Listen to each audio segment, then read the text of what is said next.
Bismillahirrahmanirrahim. Assalamualaikum warahmatullahi wabarakatuh. Alhamdulillahilladzi an'ama 'alaina bi ni'matil iman wa hadzana 'ala dinil Islam. Asyhadu an la ilaha illallah wahdahu la syarika lahu. Malikul haqqul mubin wa asyhadu anna Muhammadan 'abduhu wa rasuluhu al-mab'uts rahmatan lil alamin. Allahumma shalli wa sallim wa barik ala sayyidina Muhammad wa ala alihi wa ashabihi ajma'in. Amma ba'd. Bagaimana kabar teman-teman hari ini semuanya? Semoga kita senantiasa berada dalam lindungan Allah Subhanahu wa Ta'ala ya. Semoga kita selalu diberi kemudahan, kelancaran dalam menghadapi segala sesuatu. Juga semoga kita selalu diberi kesehatan rohani maupun jasmani oleh Allah Subhanahu wa Ta'ala.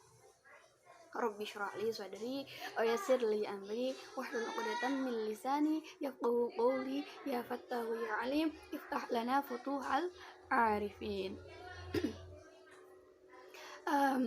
Pada kesempatan kali ini insyaallah kita akan sama-sama belajar mengenai salah satu ayat Al-Qur'an yang menurut saya ini salah satu ayat Al-Qur'an yang paling ajaib. Jadi Allah tuh berfirman dalam Quran surah Az-Zumar ayat 59 yang berbunyi, Bismillahirrahmanirrahim.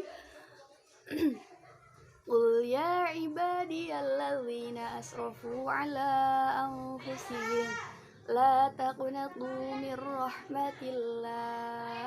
Allah berfirman kepada orang-orang yang banyak dosa seperti kita, yang pernah berbuat maksiat dan yang pernah melakukan dosa secara diam-diam, tapi Allah bilang, ya ibadi, hei hambaku. Begitu lembutnya panggilan Allah kepada kita. Allah nggak bilang kita, hei manusia atau wahai pendosa, tapi Allah bilang, qul ya ibadiyalladzina asrafu ala anfusihim, yang berarti bilang kepada hamba-hambaku yang melampaui batas terhadap dirinya. Sudah banyak dosa, tapi Allah masih bilang kita hamba. Bahkan ketika kita melakukan dosa diam-diam di malam hari, tidak ada yang melihat kecuali Allah, dan hanya satu malaikat yang mencatat. Allah berbisik kepada malaikat itu, wahai malaikat, jangan catat dulu, mungkin besok dia akan bertaubat, dan jangan kabarkan ini kepada malaikat lain. Ketika Allah beri kita masalah, itu sebenarnya Allah ingin mengampuni dosa-dosa kita. Ketika Allah kasih kita musibah, karena Allah ingin melihat kita datang menangis, lalu Allah akan menyambut kita dengan kasih sayangnya. Halumu ilayya ya Rabbi, datanglah ke sini wahai hamba-hambaku. Pada saat kita menjelang kematian kita, tiba-tiba Allah datang kepada Allah. Ketika kita pada saat kita menjelang kematian kita, tiba-tiba kita datang kepada Allah dengan perasaan yang amat sangat menyesal. Ya Allah, saya banyak dosa, ampunkanlah hamba ya Allah. Tuh kan, hambaku ini bertaubat, kata Allah. Sini hambaku, langsung diselamatkan oleh Allah, seolah dipeluk oleh Allah, dan malaikat yang tadi mencatat itu tidak jadi mencatatnya. Subhanallah ya. Kata Allah, wahai para malaikat, lihatlah hambaku bertaubat, jangan catat keburukan dia. Lalu Allah mengampuni dosa-dosa kita. La ubali, kata Allah, wahai hamba-hambaku, jika kalian datang kepadaku meminta ampun padahal kalian memiliki dosa sebanyak bumi dan langit, akan ampunkan dosa kalian semuanya, dan aku tidak peduli sebanyak apa dosa itu. Jadi buat teman-teman yang ngerasa dirinya adalah pendosa, udah ngerasa hopeless, pendosa itu nggak bakalan masuk surga, jangan pernah ngerasa putus asa dari rahmat Allah. Hidayah itu kan datangnya dari Allah. Kalau bukan dari Allah, itu kita pasti dalam keadaan tersesat. Hidayah itu kan nggak langsung sekaligus, tapi dari awal dia muncul, dari awal dia masuk ke dalam hati sampai menjadi utuh, itu butuh waktu yang tidak sekaligus. Dan sekali lagi saya ingatkan, la taqnatu mir rahmatillah, jangan pernah putus asa atas rahmat Allah. Meskipun kita berada dalam masalah seberat apapun, Karena la yukallifullahu nafsan illa wus'aha, Allah tidak akan memberi cobaan di luar kemampuan hambanya. Ketika kita ngerasa capek sama urusan dunia, ketika kita ngerasa capek sama kehidupan, bayangin tiba-tiba Allah bilang, I will always be the one who pull you up when everybody push you down, and it's only me, believe me, oh it's only me, yeah it's only me. Yakinlah, jika Allah membawamu ke suatu perjalanan, maka Allah akan membantumu untuk melewatinya. Jangan lupa untuk melibatkan Allah dalam segala urusan.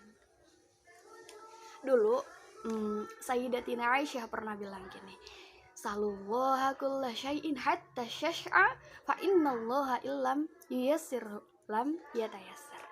Mintalah kepada Allah kemudahan dalam segala hal, karena jika Allah tidak memudahkannya, niscaya seseorang itu tidak akan mendapatkan kemudahan. Ada kisah Nabi yang interesting banget buat dibahas kali ini.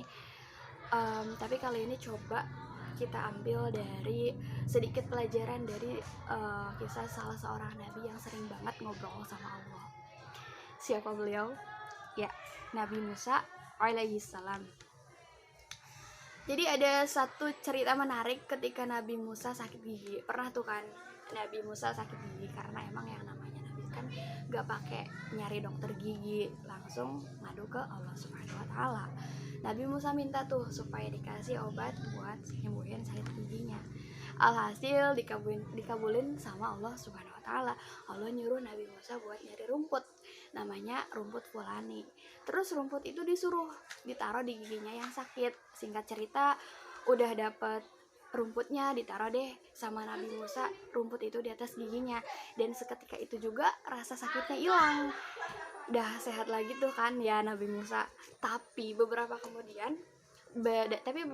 waktu kemudian sakit giginya kambuh lagi, dan karena Musa masih ingat kalau rumput fulani yang kemarin bisa nyembuhin giginya yang sakit, jadi Nabi Musa langsung tuh nyari rumput itu lagi. Setelah ketemu, langsung deh ditaruh di atas giginya yang sakit, sama persis sama kayak pas sakit gigi pertama kali. Tapi apa yang terjadi? Di luar dugaan, sakit giginya yang kedua ini malah tambah parah. Karena ngerasa aneh, akhirnya Nabi Musa protes dong ke Allah. Kata Nabi Musa bilang kayak gini, katanya, ya Allah, rumput ini kan dulu bisa bikin sakit gigi saya sembuh, tapi kenapa sekarang makin parah? Dan apa jawaban Allah? Allah berfirman kepada Nabi Musa, wahai Musa, aku yang menyembuhkan dan aku juga yang mengobati. Aku yang memberi madharat, dan akulah yang memberi manfaat. Saat pertama kamu sakit, kamu datang kepadaku, maka aku hilangkan sakitmu. Dan sekarang saat kau sakit lagi, kamu datang ke rumput itu dan tak datang kepadaku, katanya gitu. Jadi banyak sekali moral lesson yang bisa kita ambil dari kisah singkat Nabi Musa ini ya teman-teman. Dan mungkin relate banget dengan keadaan quarter life crisis yang sedang kita alami ini. Teman-teman mungkin bisa nangkap sendiri hikmahnya, tapi diantaranya adalah ketika kita diberi masalah, ketika kita diberi cobaan, jangan pernah sedih dan jangan pernah ngerasa susah. Allah pasti kasih jalan. Semua ada obatnya kok, tenang aja. Dari awal udah dibilangin kan, jika Allah membawamu ke sebuah perjalanan, maka Allah akan membantumu untuk melewatinya.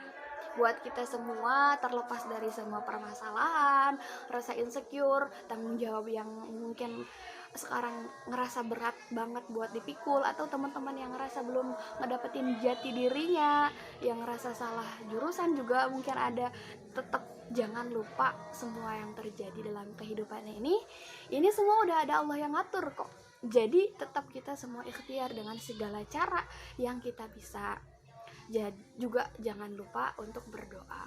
Kita tidak bisa dari Allah, karena apa? Karena masalah itu kan Allah yang memberi, yang disebabkan oleh kesalahan kita, dan solusinya juga itu hanya ada di sisi Allah. Mau lari kemanapun tidak akan menyelesaikan masalah. tempat satu-satunya yang bisa menyelesaikan masalah ya cuma lari ke Allah. Fafirru ilallah, larilah kalian kepada Allah Subhanahu wa ta'ala. Mungkin cukup sekian yang dapat saya sampaikan. Akhirul kalam, subhanakallahumma wa bihamdika asyhadu an la ilaha illa anta astaghfiruka wa atubu ilaik. Allahumma astur auratan mu'allimin wa la tadhhab barakatan ilmi minni. Fastabiqul khairat wa billahi taufiq wal hidayah. Assalamualaikum warahmatullahi wabarakatuh.